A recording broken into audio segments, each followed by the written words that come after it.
영혼의 등대.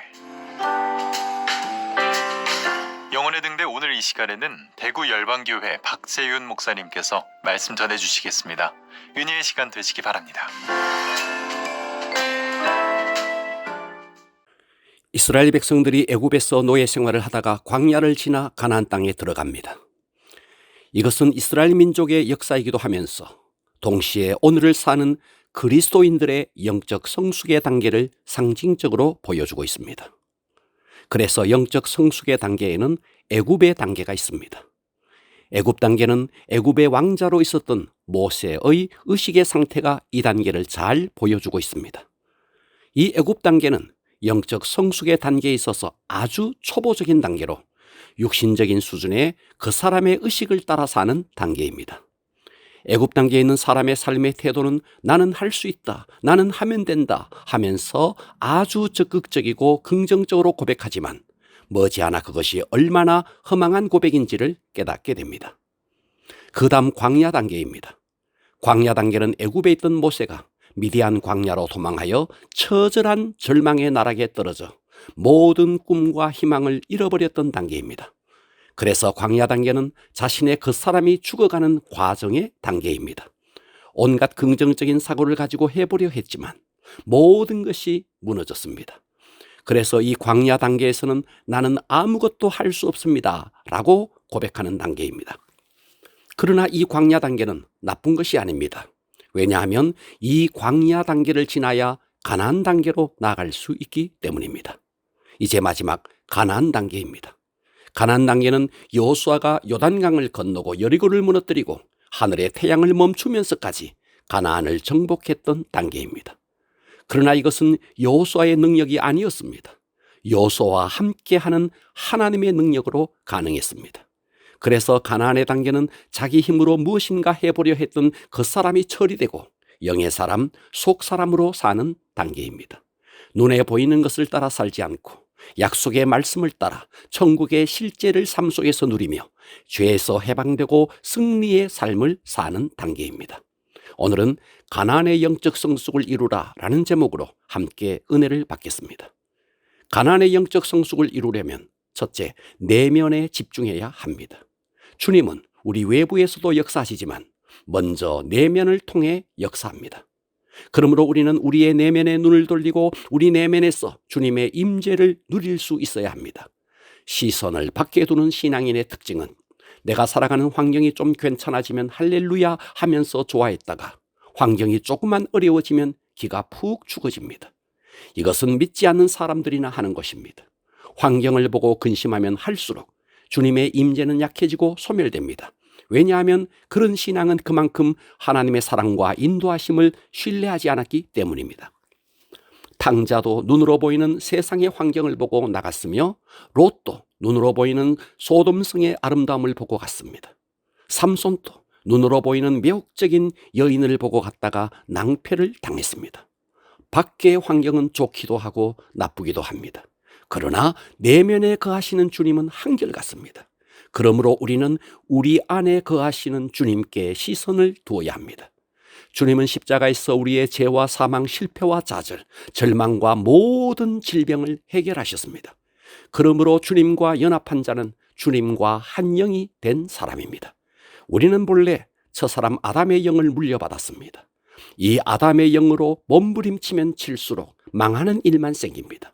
그러므로 둘째 아담으로 오신 예수, 그 예수님의 영, 생명의 영과 연합하면 예수님의 생명이 나의 생명이 되고 예수님의 소망이 나의 소망이 되며 예수님의 영광이 나의 영광이 되는 것입니다. 그러므로 우리는 더 철저하게 내면에 거하시는 주님으로 말하고 주님으로 움직여야 합니다. 바로 이것이 가나안의 영적 성숙을 이루는 길입니다. 그리할 때 우리의 삶은 가장 영광스럽고 아름다운 순간을 맞게 될 것입니다.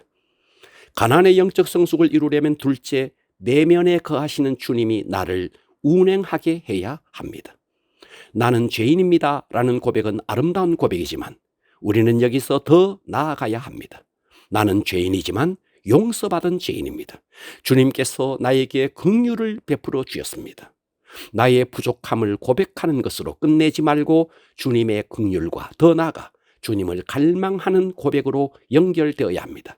나는 사랑할 수 없지만 주님께서 주신 능력으로 사랑할 수 있습니다. 나는 순결할 수 없지만 주님의 은혜로 순결할 수 있습니다. 나는 직분을 감당할 수 없지만 주님의 능력으로 감당할 수 있습니다.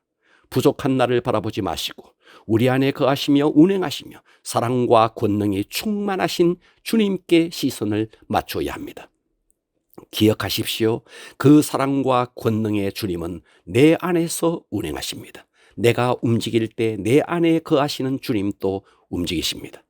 그런데 주님은 내 밖에 계실 때는 천지를 창조하시고 운행하시는 전능하신 분이시지만 그 주님이 내 안에 계실 때는 우리의 믿음을 따라 주님의 능력을 제한할 수 있다는 사실을 명심해야 합니다. 그렇습니다. 주님은 내 믿음에 따라 제한될 수도 있고 내 믿음에 따라 무한히 역사할 수도 있습니다. 그러므로 이렇게 고백해 보십시오. 주님, 저는 내 안에 거하시는 주님으로 삽니다. 주님께서 역사하지 아니하시면 나는 아무것도 할 수 없습니다. 이렇게 고백할 때 주님은 더 큰 역사를 일으키시고 우리는 더 많은 변화, 더 많은 승리, 더 많은 열매를 맺고 누리게 될 것입니다. 그러나 이 말을 오해하지는 마십시오. 나는 못합니다. 주님이 하십시오. 이 말씀을 우리가 마땅히 해야 할 일을 주님께 떠넘기고 책임을 미루는 것은 결코 아니라는 사실입니다. 예를 들어 주님께서 요단강을 건너라 라고 하셨지만 우리는 주님 저는 못해요. 주님이 요단강을 건너 주십시오. 주님께서 여리고를 돌아라 라고 하셨지만 주님 저는 빈혈이 심해서 현기증이 나요. 주님이 대신 돌아주십시오. 이렇게 적용하는 것은 안 된다는 것입니다. 우리는 주님을 믿음으로 그 말씀을 의지하고 순종해야 합니다. 그러나 여기서 우리가 잊지 말아야 할 것은 여리고를 돌고 소리를 질렀다고 여리고가 무너진 것이 아니라는 것입니다. 돌았기 때문에 또 소리를 외쳤기 때문에 무너진 것이 아니라 순종하여 돌고 순종하여 소리를 외치니 주님께서 역사하신 것입니다.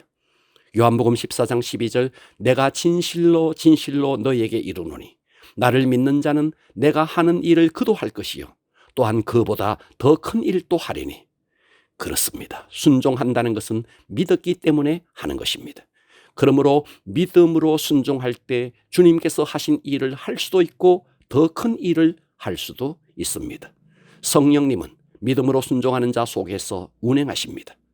그러므로 우리는 더 철저하게 내면에 거하시는 주님으로 말하고 주님으로 움직임으로 내면에 거하시는 주님이 나를 운행하게 해야 합니다. 바로 이것이 가나안의 영적 성숙을 이루는 길입니다.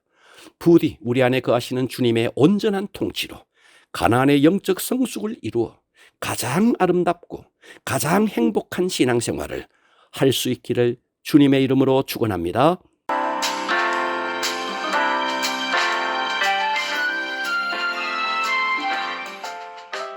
영혼의 등대 지금까지 대구시 달서구 월곡로에 위치한 대구 열방교회 박세윤 목사님의 말씀으로 함께 하셨습니다.